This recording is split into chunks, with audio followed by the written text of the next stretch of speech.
Number 2 on a Monday. I'm your host, Tim. Welcome to Answer the Coll podcast. Oh my gosh, what a weekend of football it was. Holy crap, guys. It started on Thanksgiving. We had some Black Friday game. Then yesterday. And then, of course, tonight's game is the Broncos hosting the Cleveland Browns. So, a lot of good games. A lot of good games this weekend, guys. I'm not going to lie.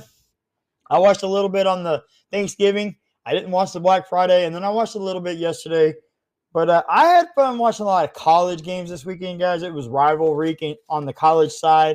And I talked about that in hour one.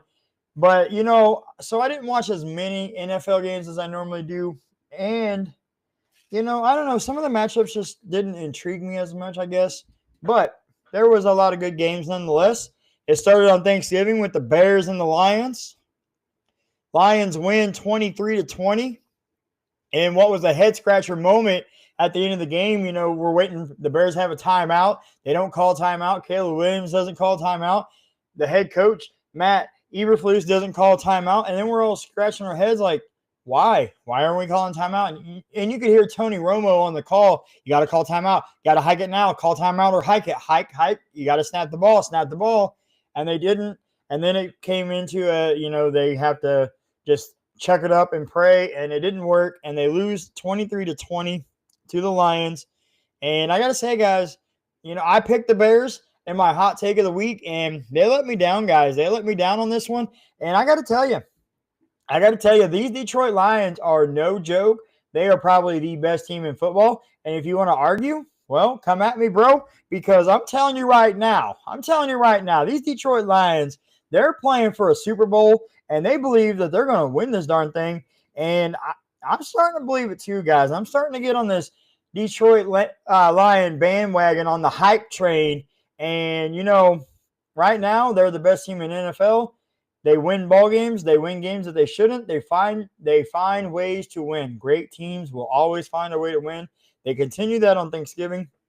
And before we go further, I want to talk about Matt Eberflus. Now, I want to point out that I have my notes jotted down before Friday, Thursday after dinner, Thanksgiving dinner and everything. I came home, started writing my notes as I was watching the evening game.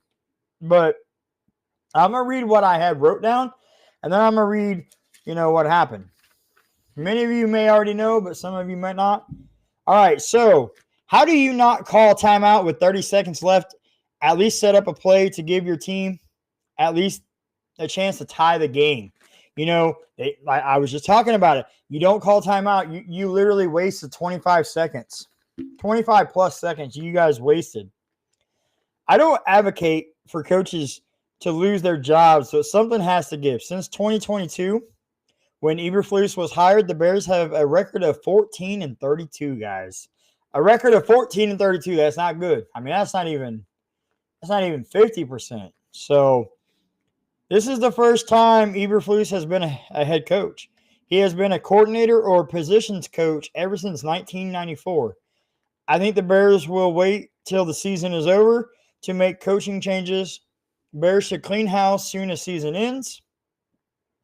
Here are the Bears stats this season. Points per game, 20.1. That's 22nd in the league in points per game. Passing per game, 187.1. That's 29th in the league. Rushing per game, 111.8. That's 22nd in the league.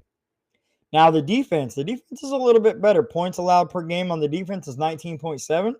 That's 8th in the league. Passing allowed is 209.3. That's 13th in the league. And then rushing, they allow a little bit of rushing yards, 129.7. That's 20th in the league. Now, I had all that wrote down before Friday happened. I'm at work on Friday, and all of a sudden, breaking news in the NFL, Matt Eberflus is fired. After I wrote this, this is the first time ever firing a coach mid-season. Offensive coordinator Thomas Brown will be the interim coach. In 18 days, Thomas Brown has been passing game coordinator to offensive coordinator to now interim head coach. And many around the league are believing that he's going to have the first shot at becoming the Bears' new head coach. And I got to say, maybe I'm not all the way on board with this. A name has kind of jumped out that, I've been saying, no, he's happy where he is, but Cliff Kingsbury, he was the coach and coordinator for Caleb Williams at USC. Maybe all of a sudden, he wants to be this, head coach and take over the Bears. But I don't know. I don't know how you can go from Jaden Daniels to Caleb Williams. I think Cliff Kingsbury has a great thing going, but I mean, that is definitely one name to keep an eye out. And offensive minded is definitely the way the Bears need to go. They need some way, somehow to develop a quarterback. They have been defensive minded coaches for a really long time. And yes, that has them a Super Bowl or two, but you really have to start, focusing on the offensive side as well, guys. So Cliff Kingsbury could be an interesting name, but look for Thomas Brown, which I don't know, looking at the passing game, Thomas Brown was the passing game coordinator and now he's offense coordinator, and they're not doing so good. So, Matt Eberflus, he went and got himself fired, guys. I don't know. He should have been fired a long time ago, but, the Bears kept him around in hopes that, and he cleaned house. He got rid of this person, got rid of that person to try to save his job, and he was just delaying at that point. So, the Giants and the Cowboys. The Cowboys win 27-20. What I thought was going to be a snooze fest. I didn't really watch much of the game, but I will tell you, the Cowboys have done what I said they were going to do. They done messed up. They done won a couple of games. Now they could easily win a couple more games, and now you're going to knock yourself out of that top 10 pick category. And, guys, you really need that top 10 pick. I don't know how far Ashton Genty's going to fall, but you really want to go get Ashton Genty if you can. I don't want Ashton Genty on the Cowboys, but many people do. And I got to say, guys, you got to – I'm not saying lose on purpose, but now you're hurting your draft stock, guys. And, Giants, they improved theirs. I think they have the first overall pick right now. So, they could easily be going after Shedeur Sanders, Cam Ward. My pick would be Shedeur Sanders. I think that matchup, him with Malik Neighbors, would be a really good combo. It would be similar to him and Travis Hunter at Colorado. So, but Cowboys, I mean, congratulations. You guys are winning, but it's a little too late. I don't know, guys. Maybe you should have been trying to win ball games at the beginning of the year. And maybe Jerry Jones, maybe he'll put some curtains up. I don't know. I had to sneak that one in, guys. I had to sneak it in. I'm not really going to rant a whole lot about the Cowboys other than the fact that I just think that, they're hurting themselves right now getting a later pick than what they need. They need as high of a pick as they can to try to get the best player available. So I'm not really going to rant on them, guys. I don't have a lot to say. About them. The Miami Dolphins went to Green Bay the night game on Thanksgiving. And, Tua struggles in the cold, guys. It's been a narrative. And wouldn't you know it, he goes up there and it's below 30, it's below 32. And what you know, the Packers win 30-17. And guys, I got to say, the Packers are 4-1 ever since bringing Robert Saleh onto the team as like an advisor in the passing game. Maybe Robert Saleh wasn't the problem in New York, guys. The Jets now have their 9th consecutive losing season. And, Green Bay's 4-1 in the last 5, with Robert Saleh on the team. So, Packers are starting to get hot. We talk about these Detroit Lions and Green Bay saying, hey, guys, don't forget about us. You can't forget about, Green Bay Packers. We're going to the playoffs too. And they are. And they're catching fire. And this NFC North between the Lions and the Packers is starting to heat up. We got the Packers and the Dolphins. And and the Lions all kind of in that three-headed race for the NFC North. So it's a really good time, guys. It's a really good time right now, for that division. So we had a game on Black Friday between the Oakland Raiders and the Kansas City Chiefs. Now, I'm not going to lie, I watched a lot of college ball on Friday. I didn't bother with the Raiders and the Chiefs because I knew the outcome, and the Chiefs did find a way to win. I guess it was a little ugly.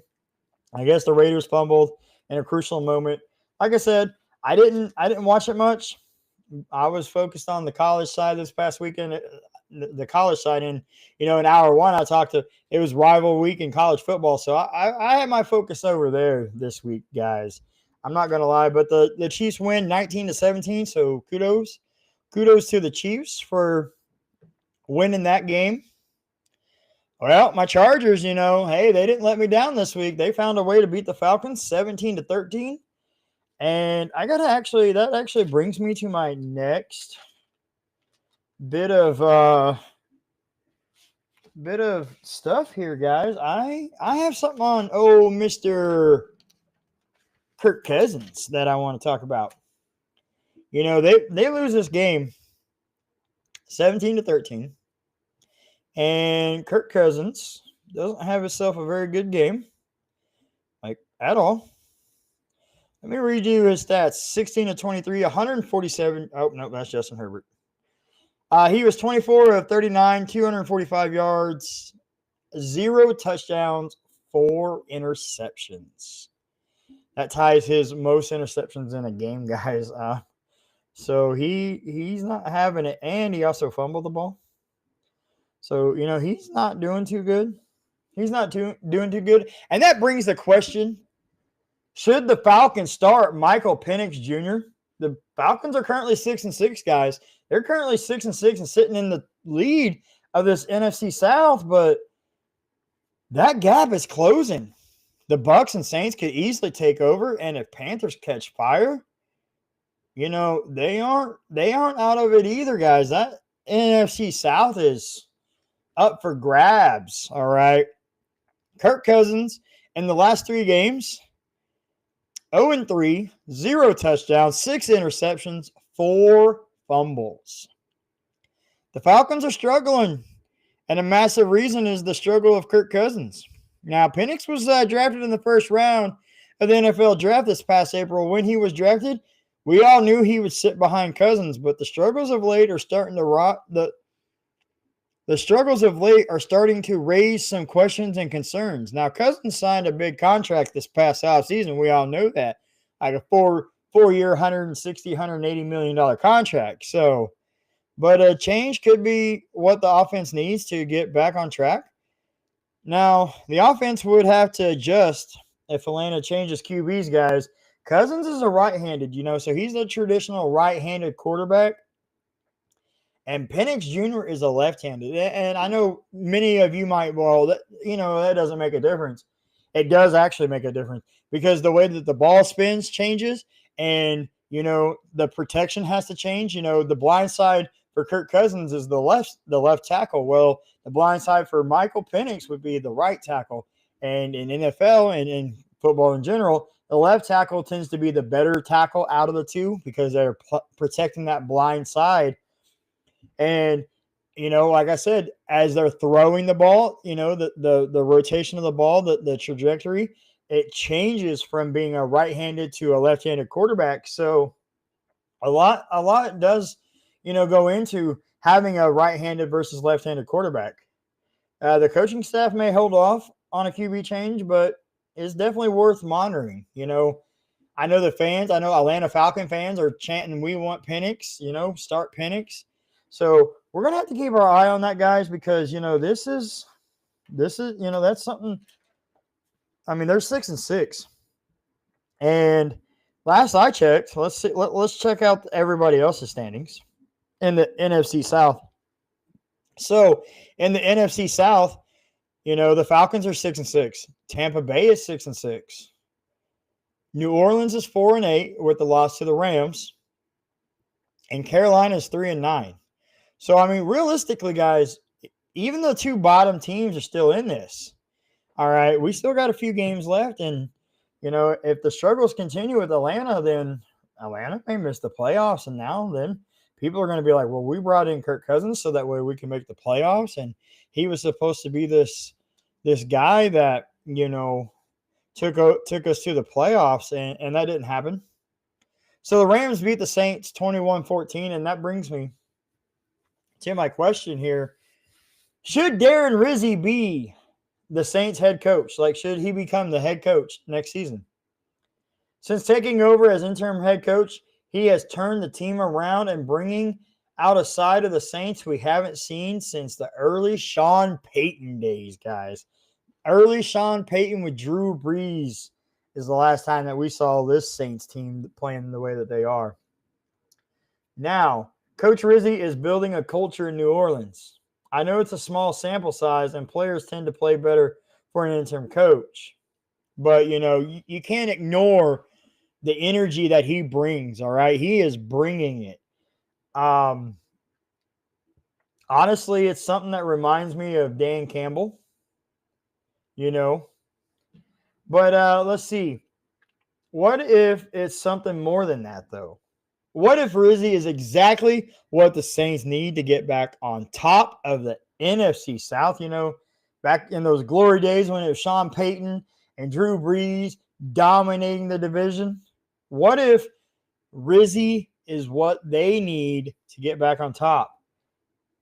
He reminds me a lot of what Dan Campbell has done in Detroit, guys, building a culture, bringing that energy, bringing that fire and passion. And I got to say, I would be, happy to have Rizzi as a head coach if I was a Saints fan. So Rizzi could build a culture in New Orleans. He could be the spark not only the team needs, but the entire city of New Orleans. So, he could really bring the whole city of New Orleans back together and really just concentrate on the winning football side of things. So, we got to see, how it plays out. I know he's going to be in line because, he's the interim coach, so he'll probably have first crack at interviews. I know the offensive coordinator, Kubiak, he's another one. Clint Kubiak.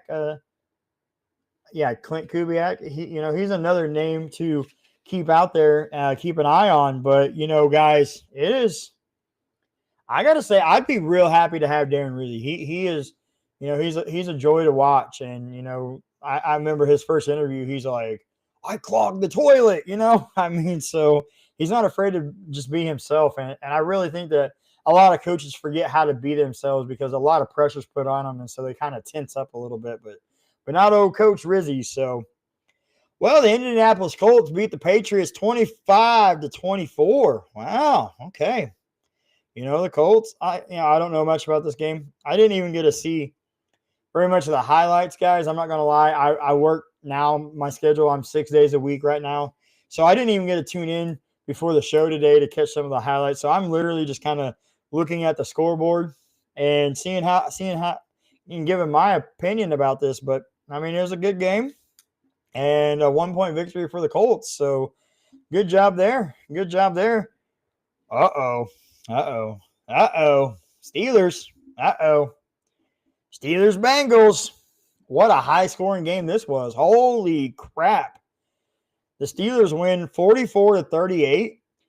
This is like the Bengals, they have scored 33 points, I think 4 times this season and have lost 2 or 3 or 4 of those games. It is a crazy stat, scoring 33 plus and still losing a game because, the average is if you're scoring that many points, you're probably winning, but not when you're the Bengals this season.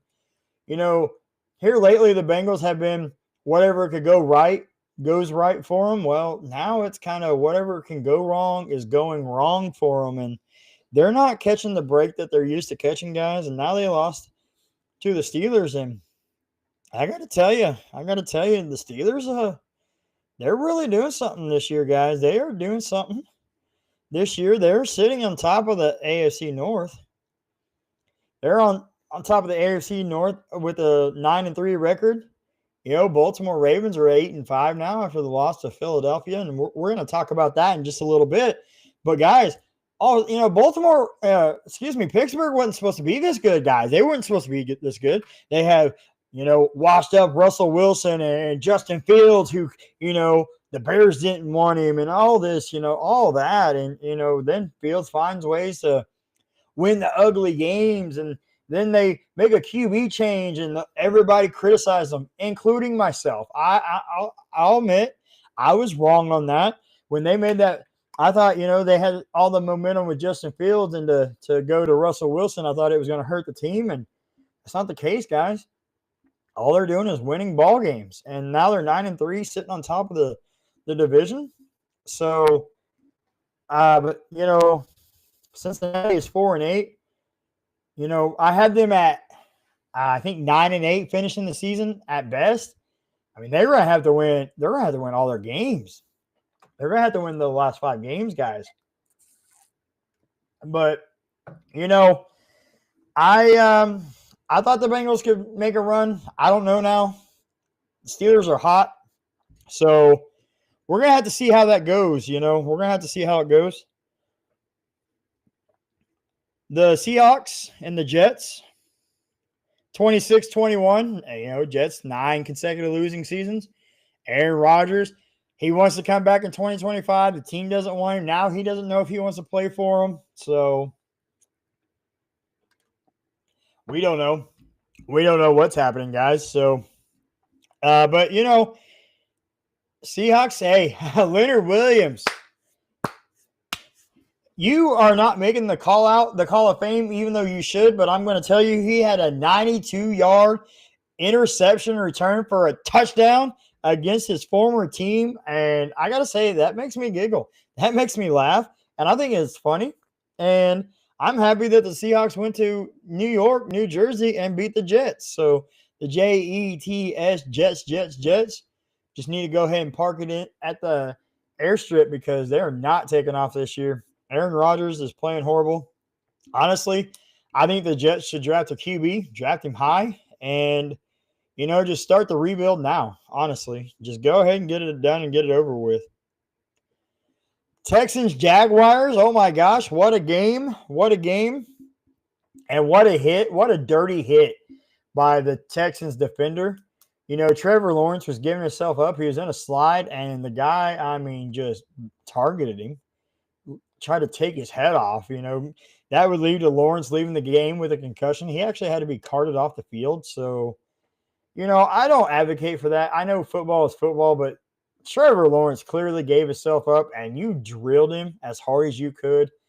Come on, man. You got to do better than that. I'm all for the big hits, and I'm all for player safety. I still want the big hits as long as you can not target the head area. But, when somebody is already on the ground and gave themselves up, there's just no need for it. Texans, find a way to win, though, on the road 23-20. So, hey, good job, Texans, all right?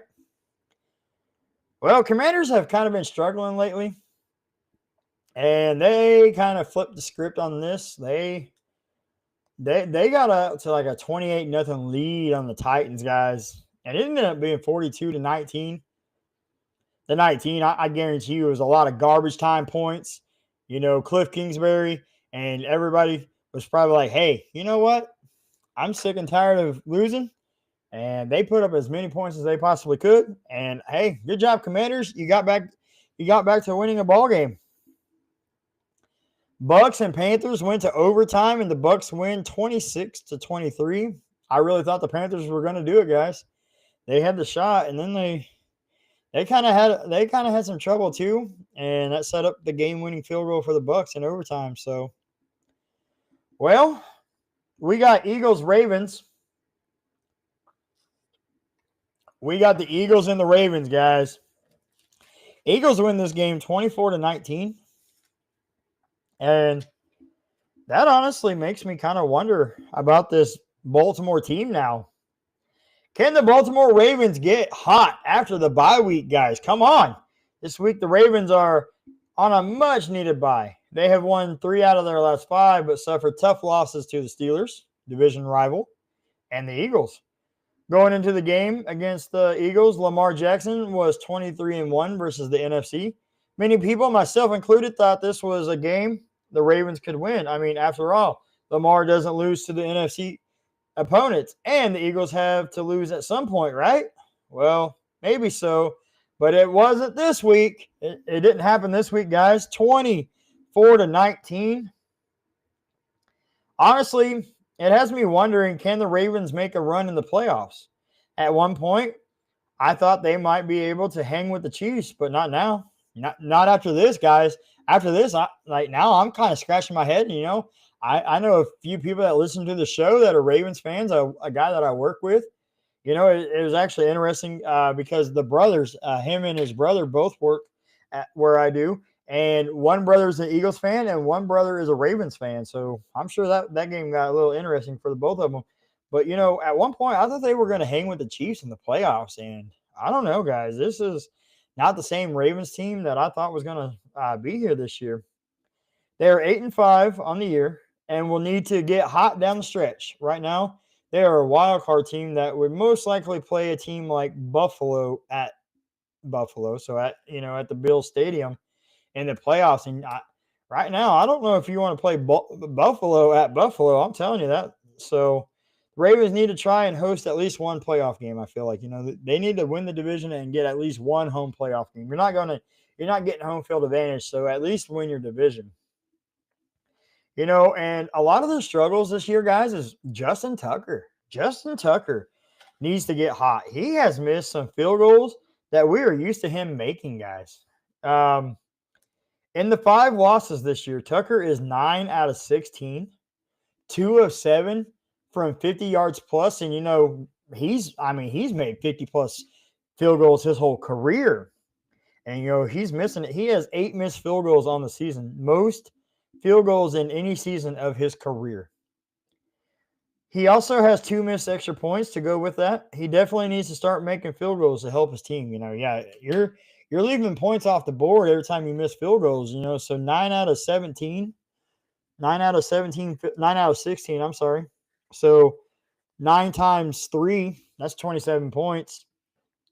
You put on the 2 extra points. It's actually 8 field goals that he missed, So instead of 7, it's 8. So it's 24 points. You add on the 2 extra points. That's 26 points they've missed out on this season, in those games. So he's got to do better, guys, if he wants, if the Ravens want to turn things around. All right, I got one more game to talk about, and then we're going to do the call out segment.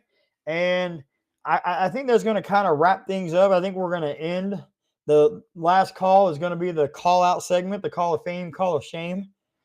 Niners, Bills, Sunday Night Football. I didn't get a chance to watch this, and obviously I didn't miss a whole lot. A lot of snow in Buffalo, a lot of snow. I mean, just absolutely a lot of snow fall in Buffalo. The Bills dominated. I think they came out and made a statement.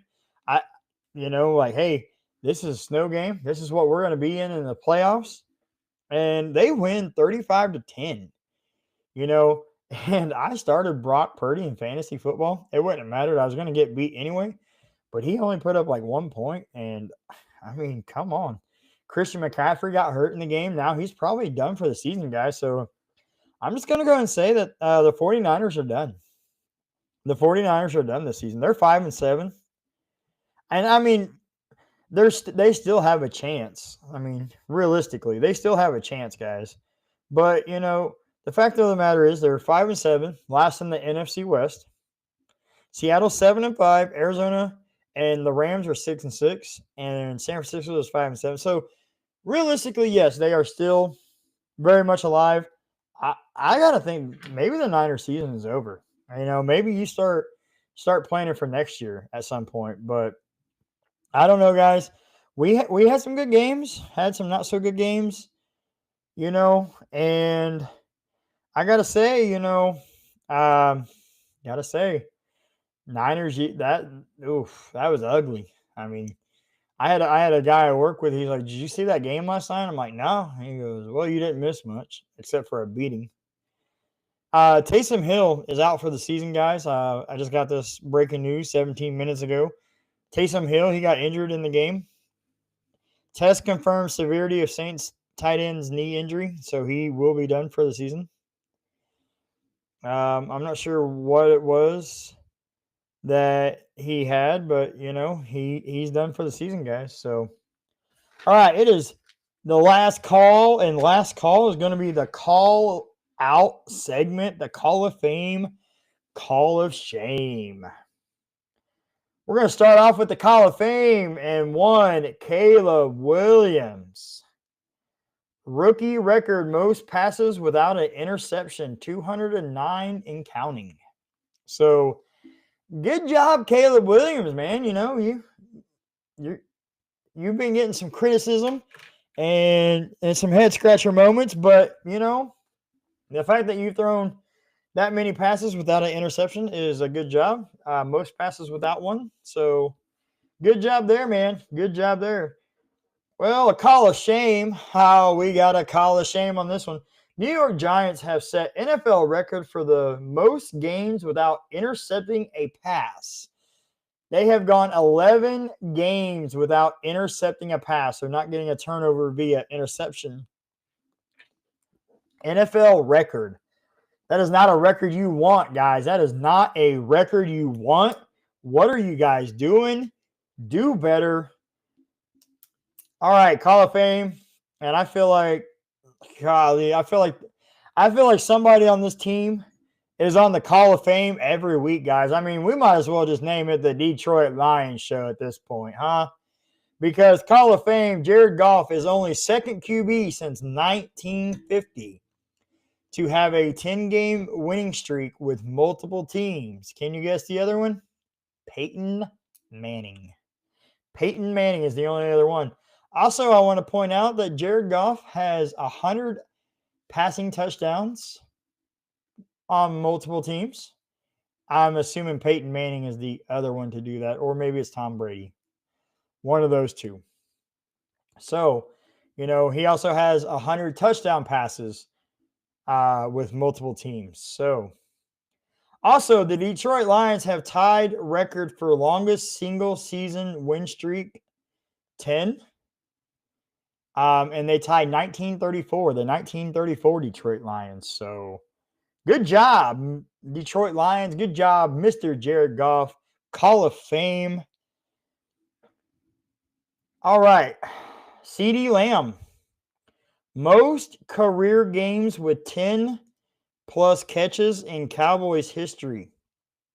He has 12. He has the most career games with 10-plus catches in Cowboys history. He has 12 games in 5 seasons. So he has 12 games where he has 10-plus catches. And he did that in 5 seasons, guys. He passes Jason Witten, who had 11 games in 17 seasons, and Michael Irvin, who only had 7 games with 10-plus catches in 12 seasons. Wow. So he passes some good company there, guys. He passes some good company there. We have 3 more Call of Fames. Call of Fame, Malik Neighbors, most catches through 9 games. He has 67 catches, passes Puka Nacua with 64. Others on the list, Saquon Barkley, 62 catches, OBJ, 59 catches, and Brock Bowers, 57 catches. So, really good company there for Malik Neighbors. Good job. You're the highlight reel of New York right now. The only thing going for the Giants team. Call of Fame, Mr. Brandon Fisk.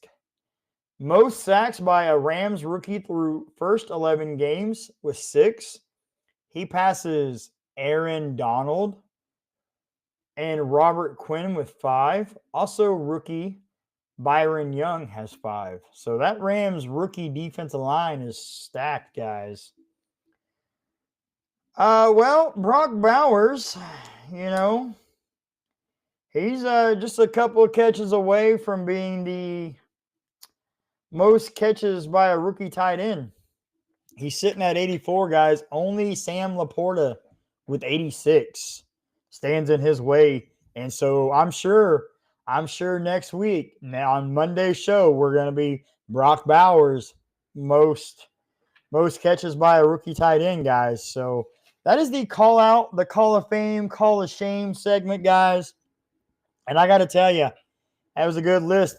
Also, I want to say real quick, I came up with an idea. So, and I'm going to start it in January. And in January, the Call Out segment, the Call of Fame, Call of Shame, I'm going to keep tabs on all of those. So whoever makes the Call of Fame or the Call of Shame, and I don't know, maybe I'll put like my top 10, or maybe you guys can vote for your top 10 throughout the year. And then we're going to vote on who has the best Call of Fame, Call of Shame moment here at Answer the Coll podcast. So, comment on the episodes, reach out on the socials, Answer the Coll, COLL, YouTube, Spotify in the podcast section. You can find us on Instagram, answer_the_call, COLL. Find us on Facebook, Answer the Coll. Let us know. So in January, when we do this Call Out segment, we're going to start keeping tabs on them, and we're going to find out who has the best Call of Fame and who has the worst Call of Shame. I guess it would be the best Call of Shame, but you don't really want to be the best of the worst. So, but let us know, guys, what you guys think. We appreciate it, guys. Whether you're a first-time listener or you are a devoted fan and you tune in to every episode, we appreciate it. We could not do this without you. I am Tim. I answered the call. You guys have a great day, and I will see you guys on the next episode.